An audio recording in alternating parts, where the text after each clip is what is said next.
Haleluya, puji Tuhan. Shalom saudara. Aduh, kurang kedengeran. Shalom saudara. Shalom, haleluya, luar biasa. Berjumpa kembali kita di dalam ibadah istimewa minggu kedua saudara. Dan masih tetap ibadah online ya. Karena kita terus mendukung memutus rantai penyebaran COVID. Ya saudara ya, sabar-sabar. Ya, karena ini waktu demi waktu kita akan perhatikan, kita akan lihat kondisinya seperti apa ya saudara ya. Tapi saya percaya bahwa saudara dalam berkat dan perlindungan Tuhan. Amin, semuanya sehat, semuanya baik. Saya berharap tambah gemuk saudara ya, berarti sehat. Baik saudara, mari saya ajak kita bangkit berdiri, kita mau memulai ibadah kita pada pagi hari ini. Mari kita satu dalam doa. Pertolongan kita adalah di dalam nama Tuhan yang menjadikan langit dan bumi beserta segala isinya dan yang memelihara dengan setia sampai selama-lamanya dan tidak pernah meninggalkan perbuatan tangannya. Syukur kepadamu Tuhan atas kasih karuniamu, berkat, perlindungan, penyertaan, pemeliharaanmu dalam kehidupan kami anak-anakmu. Sehingga sampai hari ini kami boleh ada semua karena bukti kebesaran Tuhan. Kemurahan-Mu Tuhan. Kami ada karena anugerah-Mu. Apapun kondisi kami saat ini Tuhan. Biarlah kami pahami, kami mengerti bahwa hidup kami adalah milik Tuhan. Hidup kami telah ditebus oleh darah Yesus. Untuk itu sepatutnya lah. Pada pagi hari ini, kami bawa hidup kami. Kami persembahkan buat Tuhan di dalam ibadah pagi hari ini. Inilah kami Tuhan, segenap fokus konsentrasi kami, segenap keberadaan kami bawa untuk beribadah kepadamu. Kiranya Engkau berkenan atas kehidupan kami. Ampuni dosa dan kesalahan kami, pelanggaran kami. Tapi biarlah darah-Mu menguduskan, menyucikan kami.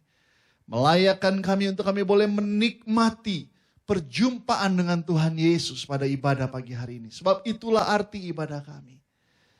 Kiranya kami boleh menikmati ibadah pada pagi hari ini. Puji-pujian yang akan disampaikan, yang akan kami naikkan. Firman Tuhan yang akan kami dengar. Biarlah apa yang menjadi kepentingan Tuhan dinyatakan bagi hidup kami. Meskipun kami di rumah kami masing-masing, tapi kami percaya bahwa Tuhan hadir atas setiap kehidupan kami dimanapun kami berada. Dan Tuhan mau berkarya dalam hidup kami. Terima kasih Tuhan Yesus, kami siap untuk beribadah kepadamu. Kami berikan yang terbaik dalam ibadah kami. Pimpin setiap hamba-hamba-Mu yang akan melayani di dalam ibadah pada pagi hari ini.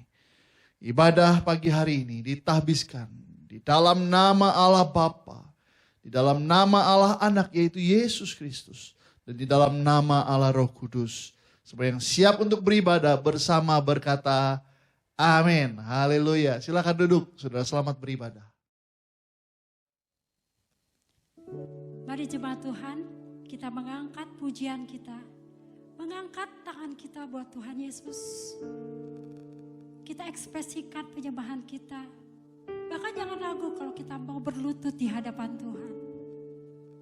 Sebab Tuhan hadir saat umatnya datang dengan kesungguhan dan segenap hati kita. Haleluya.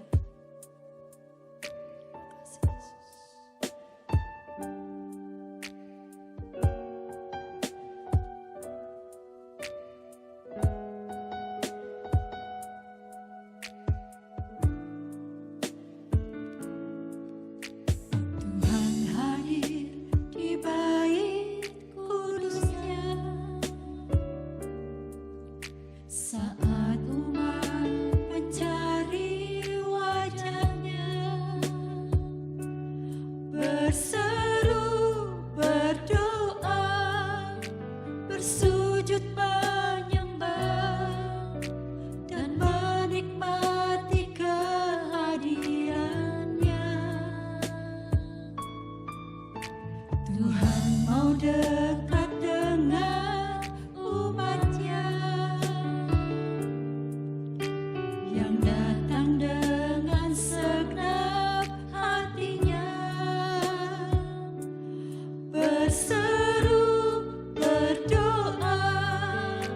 bersujud menyembah dan menikmati kehadirannya.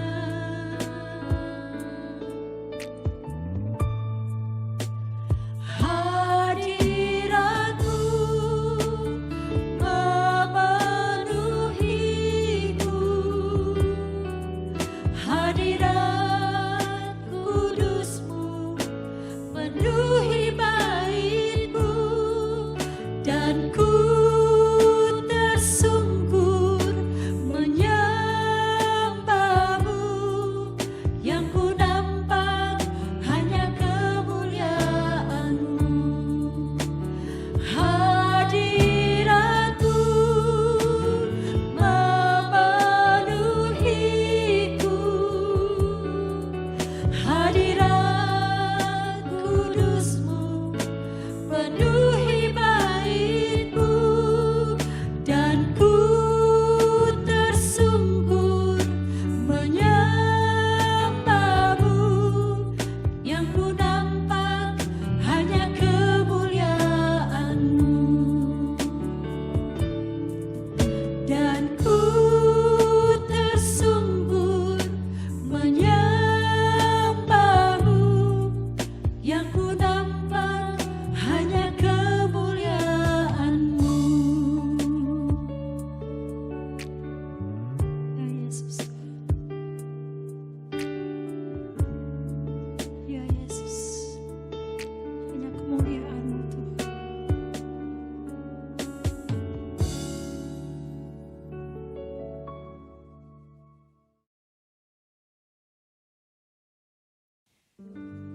Mari terus memuji Tuhan dengan penuh sukacita dan kita memberikan persembahan. Tuhan Yesus memberkati.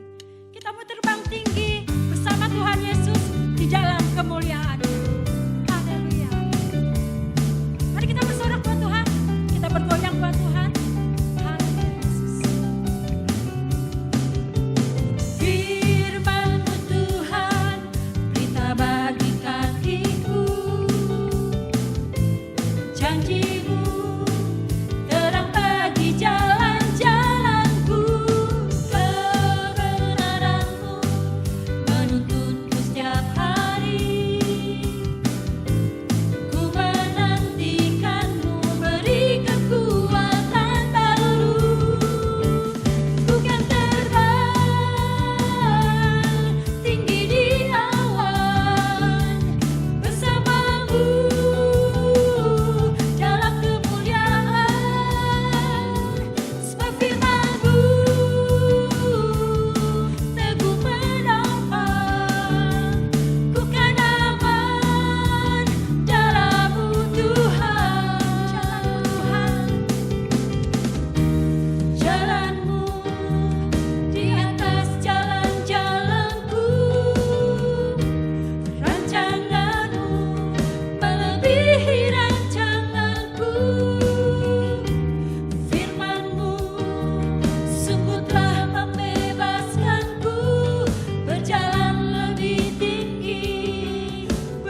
Sungguh besar pekerjaan-pekerjaan-Mu di hidupku. Sungguh dalam rancangan-rancangan-Mu Tuhan. Itu bukti kebesaran-Mu. Hidupku menggenapi firman-Mu. Tanda mujizat sertai tiap langkahku. Kau bersamaku di dalamku, jadi bukti kebesaran-Mu.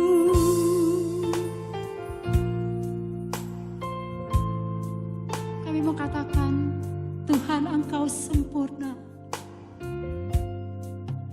Tuhan, Kau sempurna dalam rencana-Mu dan karya-Mu. Ku serahkan hidupku, murnikan dengan Roh-Mu. Hidupku menggenapi firman-Mu. Tanda mujizat sertai tiap langkahku. Kau bersamaku di dalamku, jadi bukti kebesaran-Mu. Kami hidup di dalam-Mu Tuhan. Terima kasih Yesus. Tuhan, Kau sempurna dalam rencana-Mu dan karya-Mu. Ku serahkan hidupku, murnikan dengan Roh-Mu. Hidupku menggenapi firman-Mu. Tanda mujizat sertai tiap langkahku. Kau bersamaku di dalamku, jadi bukti kebesaran. Hidupku menggenapi firman-Mu. Amin. Tanda mujizat sertai tiap langkahku. Kau bersamaku di dalamku, jadi bukti kebesaran-Mu. Kau bersamaku di dalamku, jadi bukti kebesaran-Mu. Haleluya Yesus Tuhan. Terima kasih Yesus buat penyertaan-Mu.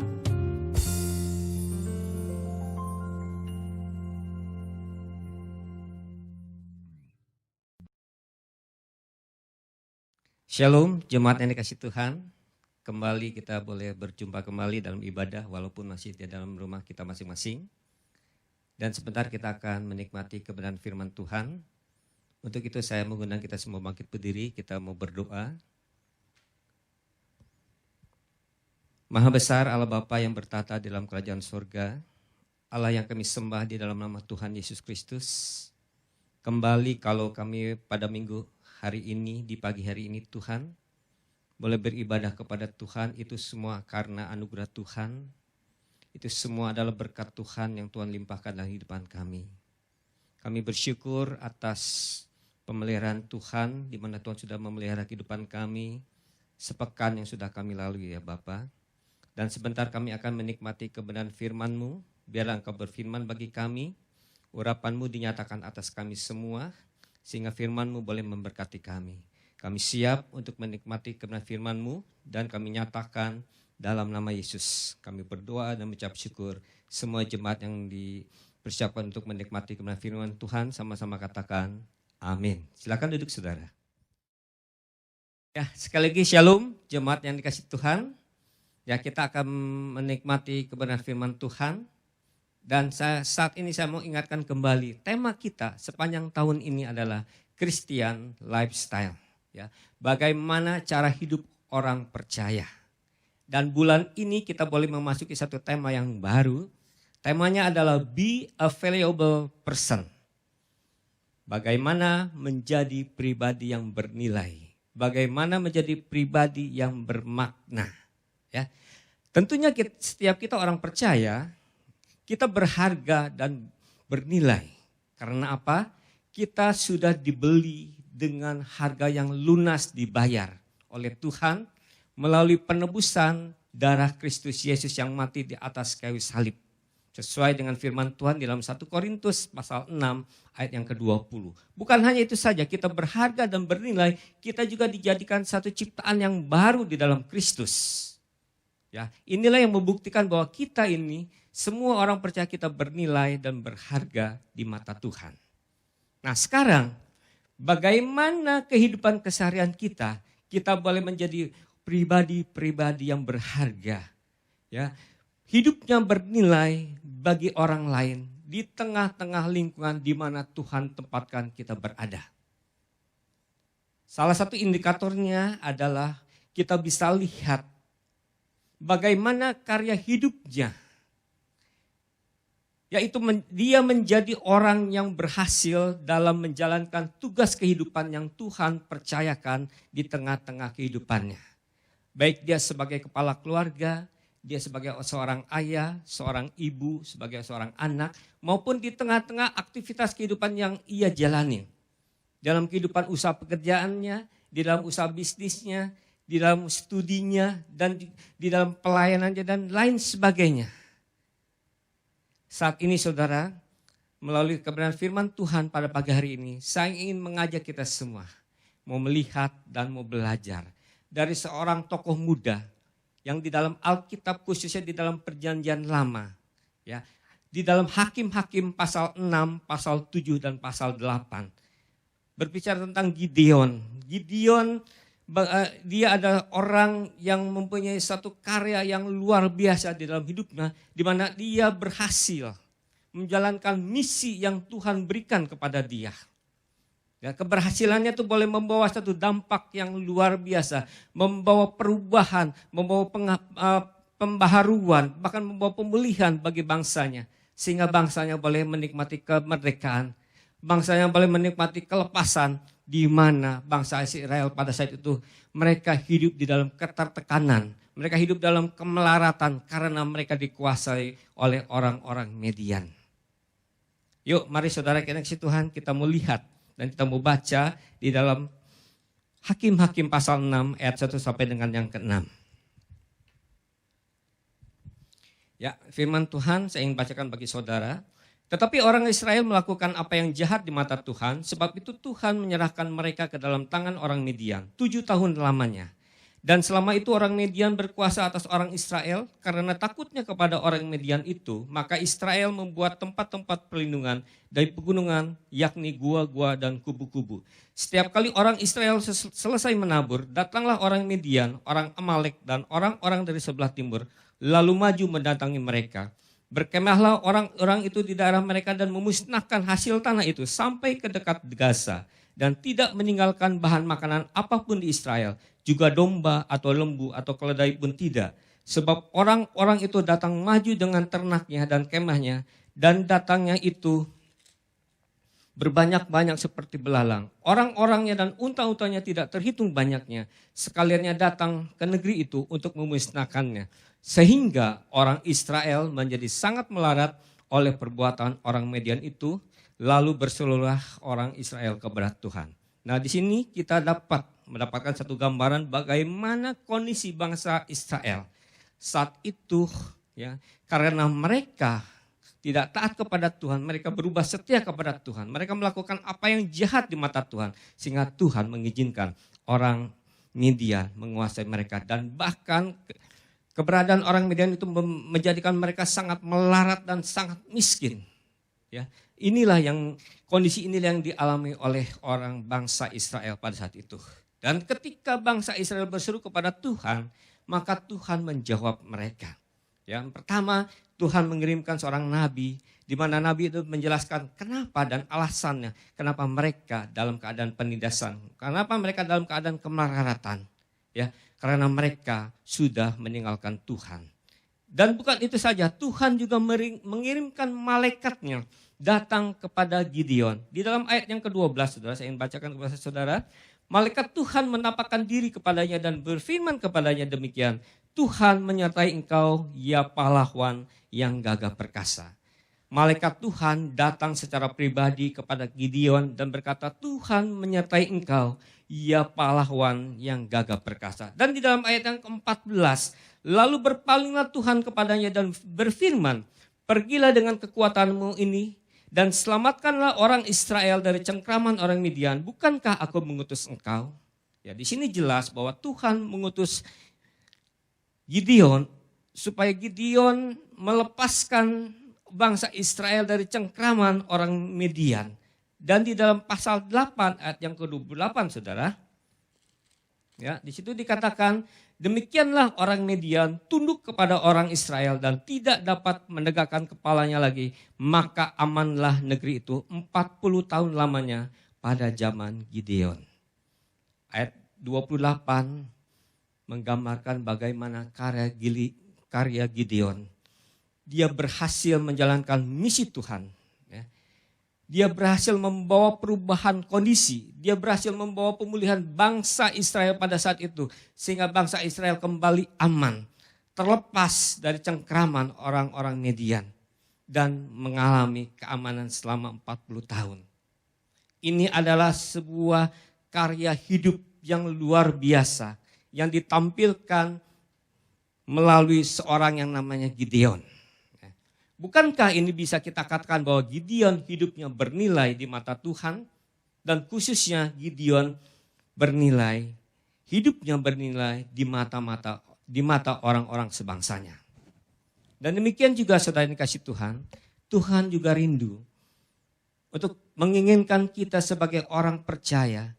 Dia rindu untuk kita juga boleh memiliki satu kepribadian, satu pribadi yang bernilai. Hidup kita bernilai bagi banyak orang. Dimanapun Tuhan tempatkan kita berada, Tuhan rindu untuk kita boleh menjadi pribadi yang bernilai. Membawa dampak yang luar biasa, membawa perubahan, membawa pemulihan. Di tengah-tengah dimanapun yang Tuhan tempatkan kita berada. Untuk itulah saudara dikasih Tuhan, pada saat ini kita mau belajar. Sebagaimana Gideon menjadi pribadi yang bernilai, hidup yang bermakna. Ya, di tengah-tengah kehidupan bangsa, dan kita juga, kita mau menjadi pribadi yang bernilai, hidup kita bernilai di mata Tuhan, yang sehingga membawa dampak yang luar biasa di tengah-tengah lingkungan Tuhan tempatkan kita berada. Yang menjadi pertanyaannya, bagaimana rahasia untuk kita boleh menjadi pribadi yang bernilai? Hidup kita bermakna bagi orang lain. Ya, dimanapun kita berada, apapun status kita, kita menjadi orang-orang yang bernilai. Menjadi hidup yang bernilai, membawa dampak yang luar biasa. Saya mendapatkan ada 3 prinsip kebenaran yang menjadikan Gideon menjadi pribadi yang bernilai. Dan ini juga yang akan memotivasi hidup kita, sehingga kita juga boleh menjadi pribadi yang bernilai. Ya. Melalui hidup kita bermakna dimanapun kita berada. Yang pertama saudara yang kasih Tuhan, yuk kita perhatikan di dalam pasal 6 ayat yang ke-15.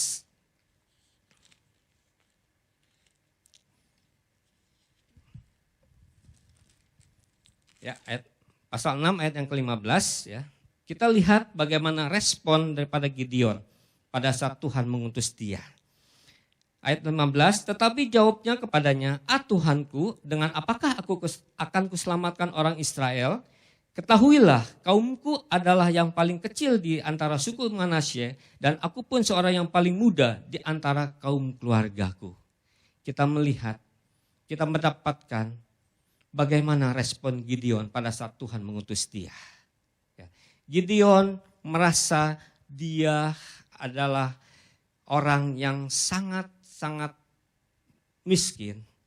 Dia adalah seorang petani. Dia merasa dia tidak ada apa-apanya. Dia merasa bahwa dia adalah kaum yang paling lemah. Kaum yang paling kecil dari suku Manasye. Bahkan Gideon mengatakan bahwa dia adalah orang yang paling muda. Orang yang tidak berarti apa-apa di tengah-tengah keluarganya. Maka dari itu dia berkata, Tuhanku, masakan aku dapat melakukan tugas ini. Ya, jadi yang pertama saudaraku, kunci rahasia untuk kita boleh menjadi pribadi yang bernilai, jangan lihat keterbatasan yang ada pada kita. Gideon pada saat itu dia terfokus kepada keterbatasan dirinya, padahal Tuhan ada menyertainya. Ya, di dalam ayat pasal 6 ayat yang ke-12 jelas dikatakan Tuhan menyertai engkau, hai pahlawan yang gagah perkasa. Artinya apa? Pada saat Tuhan ingin mengutus Gideon, pada saat itulah Tuhan hadir akan menyertai Gideon dalam tugasnya. Di dalam ayat yang ke-14 juga 6 ayat yang ke-14, pergilah dengan kekuatanmu sendiri dan selamatkan orang Israel dari cengkraman orang Midian. Bukankah aku mengutus engkau? Tuhan mengingatkan bahwa Gideon dia punya kekuatan. Tetapi respon Gideon, dia menjadi seorang yang pesimis. Dia melihat keterbatasan yang ada dalam hidupnya. Saudara yang kasih Tuhan, rahasia pertama, jikalau kita ingin menjadi pribadi yang bernilai, hidup kita bermakna bagi orang lain, maka jangan lakukan apa yang seperti Gideon lakukan. Kita jangan lihat keterbatasan yang ada di dalam hidup kita. Sesungguhnya ada Allah Immanuel yang hadir menemani hidup kita semua. Amin. Ya, bahwa Tuhan hadir menemani hidup kita semua. Bahkan kita adalah orang-orang yang luar biasa. Kita orang-orang yang diberi kuasa oleh Tuhan. Ingat saudara, Kisah Para Rasul 1 ayat yang ke-8 berkata, kamu akan menerima kuasa kalau Roh Kudus turun atas kamu. Kuasa inilah yang menjadi sumber kekuatan kita. Untuk itu, pertama, jikalau kita ingin menjadi pribadi yang bernilai, melalui hidup kita bermakna di tengah-tengah lingkungan kita berada, ya, marilah kita jangan menyikapi seperti apa yang Gideon sikapi. Jangan lihat keterbatasan yang ada pada kita. Kita tidak akan pernah menghasilkan karya yang luar biasa. Menjadi orang yang berhasil. Dan kita tidak akan menjadi pribadi yang bernilai kalau kita hanya terfokus kepada keterbatasan kita. Yang ada kita hanya menjadi orang-orang pecundang. Yang ada kita di hidup kita tidak bisa move on. Kita hanya tinggal berdiri di tempat. Kita tidak bisa berjalan, kita tidak bisa bangkit jikalau kita melihat keterbatasan yang ada dalam hidup kita. Untuk itu, mari saudara kasih Tuhan, jangan fokus kepada keterbatasan kita, tetapi fokuslah kepada Tuhan. Lihatlah Tuhan senantiasa hadir menemani dalam kehidupan kita. Di dalam setiap musim kehidupan kita, kita jangan lihat keterbatasan hidup kita, tapi kita lihat pandang Tuhan hadir di tengah-tengah kita. Ingat kisah Yosua saudara, pada saat Yosua dipanggil oleh Tuhan menggantikan Musa, dan Tuhan berkata kepada Yosua, bersiaplah sekarang, engkau akan menggantikan Musa, sebab Musa hambaku telah mati. Engkau akan membawa bangsa Israel keluar daripada tanah Mesir ini. Seperti aku menyertai Musa, demikianlah juga aku akan menyertai engkau. Bukankah aku yang mengutus engkau untuk engkau membawa bangsa Israel keluar dari Mesir? Inilah pernyataan bahwa Tuhan senantiasa menyertai di dalam kehidupan Yosua. Untuk Yosua boleh menjalankan satu misi daripada Tuhan.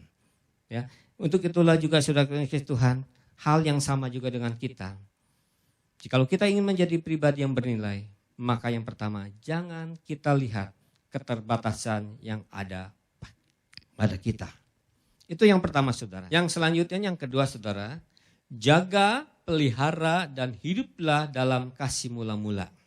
Ya, sekali lagi, jaga, pelihara, dan hiduplah dalam kasih mula-mula. Kita lihat pasal 6 ayat 25 dan 26. Pada malam itu juga Tuhan berfirman kepadanya, ambillah seekor lembu jantan kepunyaan ayahmu, yakni lembu jantan yang kedua, berumur 7 tahun, runtuhkanlah mesbah Baal kepunyaan ayahmu, dan tebanglah tiang berhala yang di dekatnya.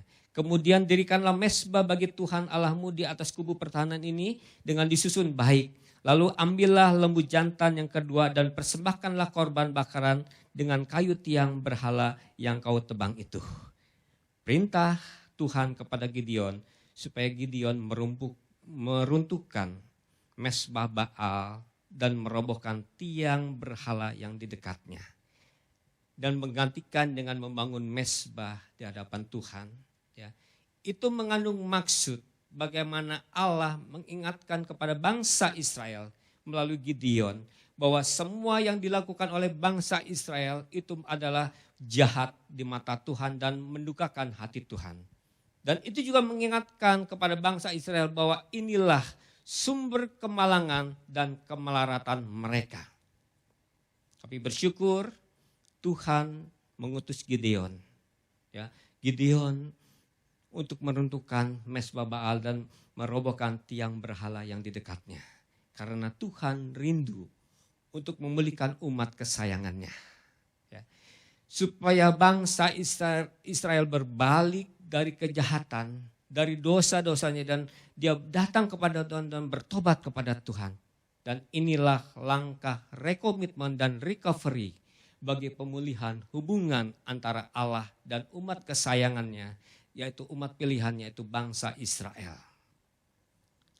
Melalui penugasan Allah untuk merubuhkan mesbah Baal dan merobohkan tiang berhala dan menggantikan dengan membangun mesbah bagi Tuhan, ada satu pesan yang kuat dari Allah kepada Gideon, bahwa Allah ingin mengembalikan jati dirinya, keberadaannya di tengah-tengah bangsa Israel. Dengan dia menyatakan bahwa akulah Tuhan, akulah Allah yang benar. Akulah Allah Israel yang telah mengeluarkan engkau keluar dari perbudakan dari tanah Mesir kepada satu negeri perjanjian yang sudah aku janjikan kepada nenek moyangmu. Ya.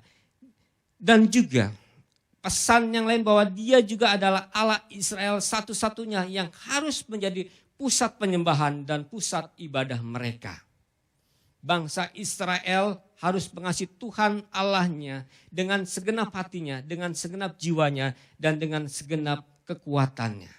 Dan bangsa Israel juga harus menjaga kekudusannya di hadapan Tuhan. Implikasinya bagi kehidupan kita semua pada saat ini. Apakah hidup kita menyenangkan Tuhan? Ataukah hidup kita senantiasa sering mendukakan Tuhan? Apakah di dalam kehidupan kita masih ada mesbah-mesbah asing? Ada tiang-tiang berhala dalam kehidupan kita. Karena kalau masih ada, itu akan mendukakan hati Tuhan. Itu akan merupakan satu hal yang jahat di mata Tuhan. Dan itu bisa membuat iman kita bergeser dari Tuhan. Itu bisa membuat hubungan kita bergeser dari Tuhan. Dan bahkan itu juga bisa membuat kasih kita kepada Tuhan itu akan semakin pudar. Tapi pada saat ini sebagaimana Tuhan mengutus Gideon menghancurkan mesbah Baal dan merobohkan tiang-tiang berhala dan menggantikan dengan membangun mesbah bagi Tuhan. Mari kita harus kembali kepada kasih mula-mula kepada Tuhan.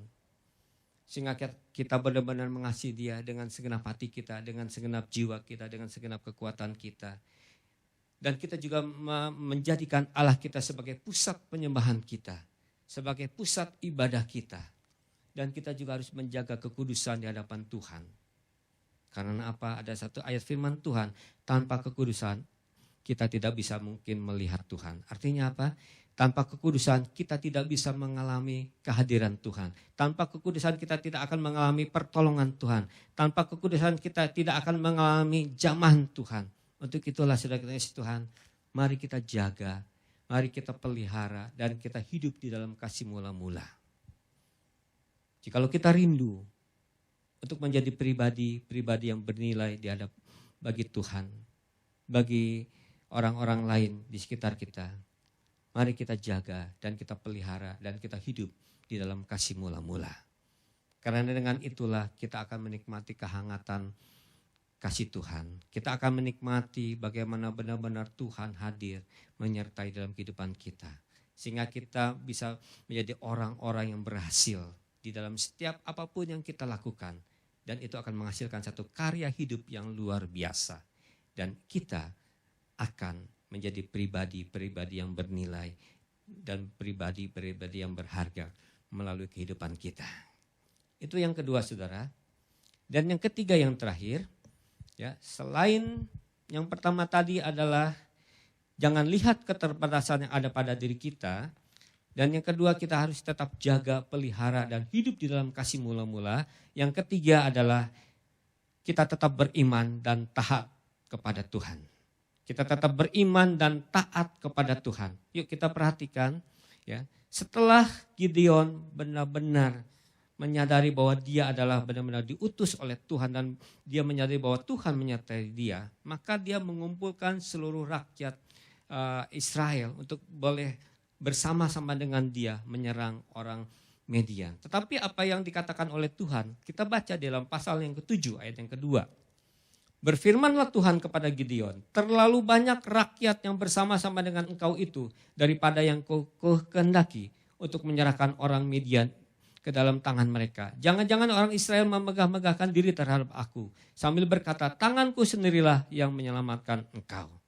Saudara, ya, setelah seluruh rakyat boleh hadir bersama-sama dengan Gideon untuk menyerang bangsa Median.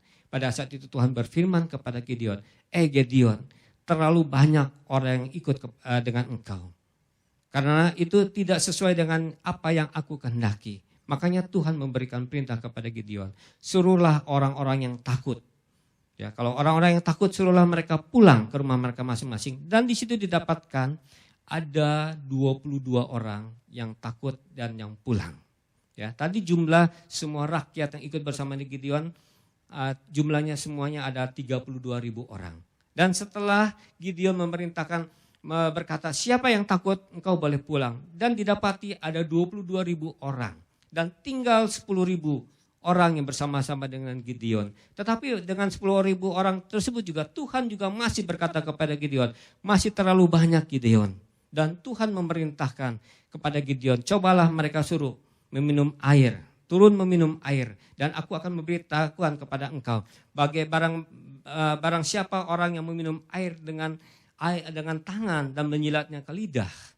Ya, nanti aku akan beritahukan kepada engkau siapa yang akan ikut dengan engkau. Dan juga perintahkan orang yang turun dengan berlutut minum air itu.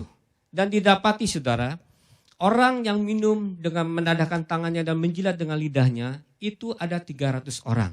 Dan orang yang berlutut sisanya saudara. Dan Tuhan memilih ke 300 orang yang ikut untuk hadir bersama-sama dengan Gideon. Ya. Jadi dalam pasal 7 ayat 2-7 bagaimana proses penyaringan Tuhan bagi Gideon dan dia tidak protes. Asalnya dari 32.000, yang pulang 22.000 tinggal 10.000 dan disaring menjadi 300 orang. Gideon tidak protes karena Gideon tahu inilah yang dikehendaki oleh Tuhan. Ya. Gideon tidak protes kepada Tuhan mengenai jumlah pasukannya ya dari 300 orang ya melawan 135.000 orang. Orang-orang Median, orang Amalek dan orang-orang dari sebelah timur yang datang menyerang bangsa Israel. Bayangkan saudara 300 berbanding dengan 135.000 orang. Tetapi Gideon tidak protes kepada Tuhan karena Gideon percaya. Kalau Tuhan yang perintahkan pasti Tuhan juga akan menyertai dia. Inilah iman Gideon saudara dan dia taat melakukan apa yang Tuhan perintahkan kepada dia. Gideon pegang teguh janji Tuhan. Dan Gideon juga pegang teguh pernyataan Tuhan. Di dalam pasal 7 ayat yang ke-7 saudara. Ya, di situ dikatakan, lalu berfirmanlah Tuhan kepada Gideon, dengan ke-300 orang yang menghirup itu akan kuselamatkan kamu. Ini adalah jaminan Tuhan kepada Gideon bahwa dengan ke-300 orang yang menghirup itu akan kuselamatkan kamu. Ya, jadi Gideon pegang teguh janji Tuhan bahwa walaupun hanya dengan 300 orang tapi Tuhan akan menyertai dia dan Tuhan akan menjadikan Gideon berhasil mengalahkan orang-orang Midian dan orang-orang Amalek dan orang-orang yang ada di sebelah timur yang menyerang mereka. Dan juga Gideon pegang teguh penyertaan Tuhan. Kalau saudara perhatikan, ketika Gideon meminta tanda kepada Tuhan, ya, di dalam pasal 6 ayat yang ke-36, kemudian berkatalah Gideon kepada Allah, jika engkau mau menyelamatkan orang Israel dengan perantaranku, seperti yang kau firmankan itu. Jadi sekali lagi, jika engkau mau menyelamatkan orang Israel dengan perantaranku, seperti yang kau firmankan itu, maka kalau saudara baca selanjutnya, bahwa Gideon meminta tanda. Ya, maka dia membentangkan guntingan bulu domba di tempat penggirikan. Dan dia berkata kepada Tuhan, Tuhan apabila hanya ada embun di atas guntingan bulu domba itu, sedangkan di bawahnya di tanahnya kering, maka tahulah aku bahwa engkau yang mengutus aku untuk menyelamatkan orang Israel. Dan Tuhan berbuat demikian. Pada keesokan harinya dia melihat bahwa hanya ada embun di atas guntingan bulu domba, sedangkan di tanahnya kering. Dan sekali lagi Gideon juga meminta tanda kepada Tuhan. Tuhan, jangan engkau marah, aku minta tanda sekali lagi kepada engkau. Nah, tanda apa saudara? Sebaliknya, Tuhan jikalau bentangan guntingan bulu domba itu kering sedangkan tanah di bawahnya basah, maka aku yakin bahwa engkau menyertai aku dan engkau mengutus aku. Engkau akan mengutus aku dan aku akan mengalahkan orang Midian itu. Dan apa yang terjadi? Tuhan yang menyatakan apa yang Gideon nyatakan. Dan keesokan harinya hanya tanah yang basah dan guntingan bulu domba itu tetap kering. Nah dari situ Gideon tahu bahwa Tuhan hadir menemani dia, bahwa Tuhan hadir ya memakai dia, dan itulah yang menjadi satu tanda bahwa Gideon pegang teguh penyertaan Tuhan dan dia tahu bahwa Tuhanlah yang mengutus dia untuk menyelamatkan orang Israel dari cengkeraman orang Midian.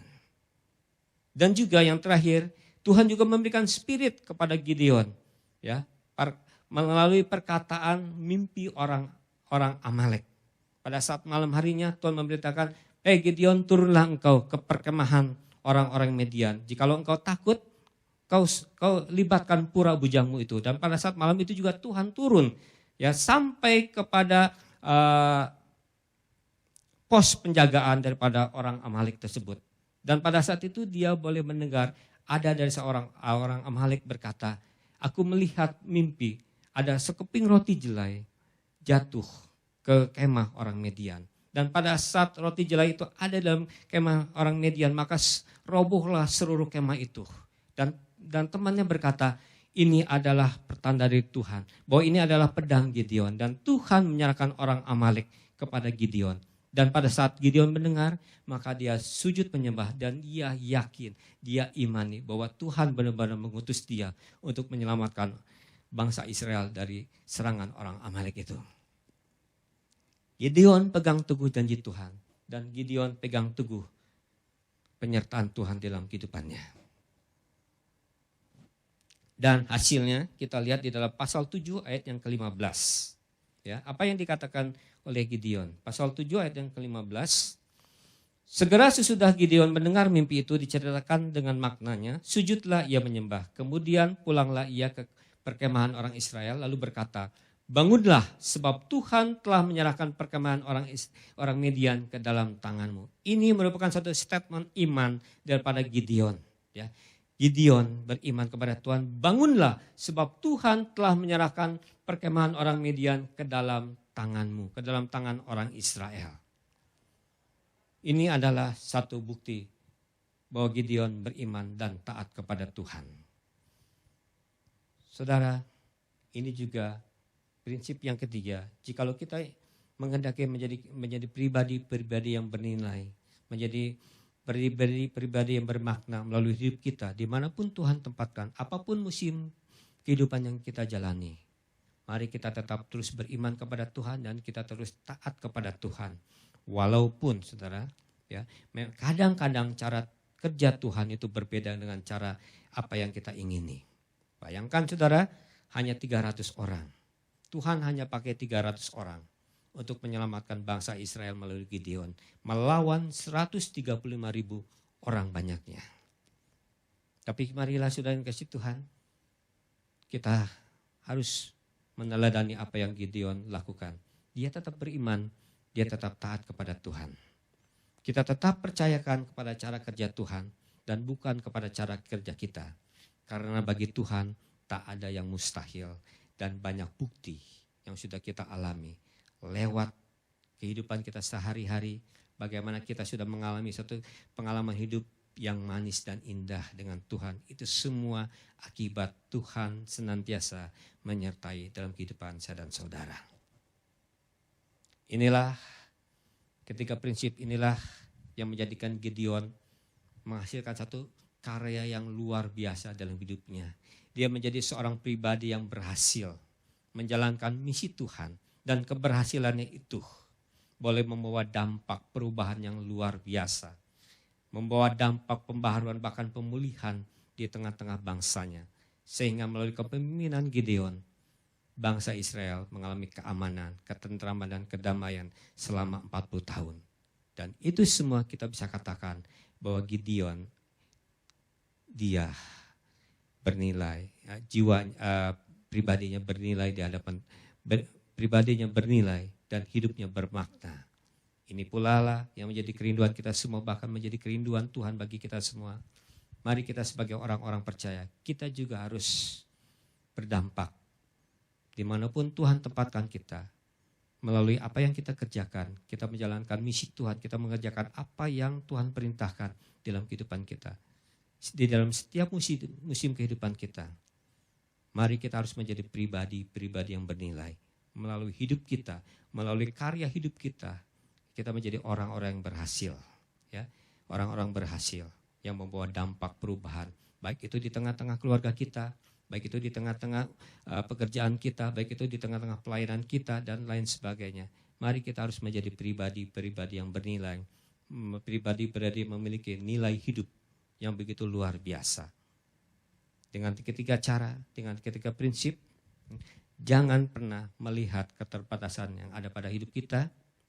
Kita tetap jaga, pelihara, dan hiduplah dalam kasih mula-mula. Dan yang ketiga, kita tetap terus beriman dan taat kepada Tuhan. Biarlah firman Tuhan yang kita dengar dari Gideon bisa memotivasi hidup kita, menjadikan kita menjadi pribadi-pribadi yang bernilai. Hidup yang bermakna, yang berdampak bagi orang lain. Tuhan memberkati. Yuk mari kita berdoa saudara. Hamba-Mu sudah selesai berbicara Tuhan. Dan hamba percaya Roh Kudus yang akan memberikan pengertian yang lebih dalam kehidupan setiap jemaat-Mu yang mendengar di rumah mereka masing-masing. Dan satu menjadi kerinduan kami Tuhan. Sebagaimana menjadi kerinduan Engkau juga. Bukan hanya kami orang-orang yang bernilai di mata Tuhan karena kami sudah dibeli dan ditebus. Bahkan kami sudah menjadi ciptaan yang baru. Tetapi dalam kehidupan keseharian kami juga Tuhan. Kami rindu untuk menjadi pribadi-pribadi yang bernilai melalui makna hidup kami. Dimanapun Tuhan tempatkan, kami menjadi orang-orang yang berhasil dalam menjalankan misi Tuhan, dalam menjalankan kehendak Tuhan dalam kehidupan kami. Dan inilah menjadi satu karya yang luar biasa, yang menjadikan hidup kami menjadi pribadi-pribadi yang bernilai ya Bapa. Terima kasih Tuhan Yesus, Tuhan memberkati setiap jemaat-Mu yang mendengarkan. Biarlah firman-Mu boleh meneguhkan hati kami semua. Biarlah Roh Kudus yang memampukan kami untuk kami boleh menjadi pelaku-pelaku firman Tuhan dalam kehidupan itu, di depan kami. Dan biarlah nama-Mu yang saja yang kami muliakan dan kami tinggikan. Terima kasih Tuhan atas firman-Mu. Dalam nama Tuhan Yesus Kristus, kami sudah berdoa dan mengucap syukur. Semua yang diberkati Tuhan, sama-sama katakan, amin. Wow, luar biasa. Kita terima firman Tuhan. Saya percaya ini bukan kebetulan, saudara dengarkan, tapi imani, percayalah bahwa ini yang Tuhan kehendaki buat kehidupan saudara. Dan biarlah firman Tuhan yang berkuasa itu mengubahkan hidup kita. Menjadi pribadi-pribadi yang berkarya. Menjadi pribadi-pribadi yang bernilai. Ya, bukan di dalam gereja saja saudara ya. Bukan di mata Tuhan saja kita berharga. Tapi juga berdampak buat banyak orang. Dirasakan oleh banyak orang. Yang setuju katakan yes. Yes, haleluya saudara. Ya puji Tuhan saudara. Pengumuman pada minggu ini adalah sesuai dengan apa yang diumumkan di Warta, kita tetap dalam ibadah online saudara. Kita majelis sedang mempersiapkan segala sesuatunya. Kita sudah punya tim gugus tugas sendiri internal saudara yang dipimpin oleh Pak Andri Okran. Saudara sedang dipersiapkan semuanya. Ya, flow-nya, lalu kondisi ruangan ibadah, kondisi nanti saudara akan disampaikan juga video-videonya supaya saudara jemaat waktu datang mengerti dan gak kaget. Loh kok begini ya. Tapi memang kita harus banyak penyesuaian saudara ya. Jadi saudara nantikan informasi-informasi tetap sampai hari ini kita masih berketetapan, berkeputusan tanggal 5 Juli. Ya, kita akan kembali beribadah di gereja bersama-sama ya saudara ya. Sampai nanti kalau mungkin ada perubahan akan disampaikan lebih lanjut. Ya saudara, untuk itu ibadah tengah minggu ya kembali dirumahkan dulu saudara ya. Tetap Kompria, Komisi Wanita tetap beribadah tapi masing-masing di rumah masing-masing saudara ya. Ya saudara, yang kedua adalah saya menyampaikan selamat hari lahir bagi saudara-saudara yang berulang tahun di minggu ini. Tuhan Yesus memberkati, 1 tahun Tuhan tambahkan semata-mata kesempatan untuk berkarya buat Tuhan ya.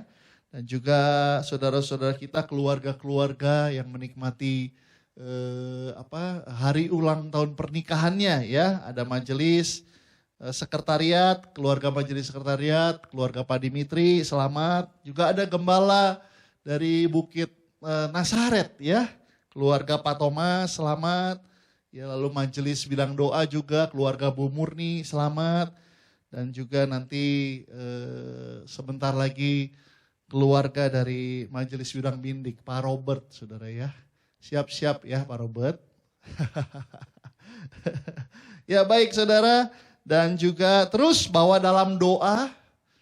Ya saudara, pelayanan kita, walaupun kita di rumah, kita gak bertemu, tapi mari masih bisa kita melayani, bawa dalam doa setiap pergumulan saudara-saudara kita dimanapun, jemaat yang saudara ingat, saudara doakan. Dan jangan lupa persekutuan ya, saudara bisa telepon, ya masih bisa kontek-kontekan WA, tanya kabarnya jemaat yang lain, ya mari jalin persekutuan itu. Jangan saudara mentang-mentang di rumah lalu kita nggak ngapa-ngapain, ayo jalin. Ya kita tubuh Kristus, semuanya harus berfungsi ya, kalau enggak piansui ya, stroke.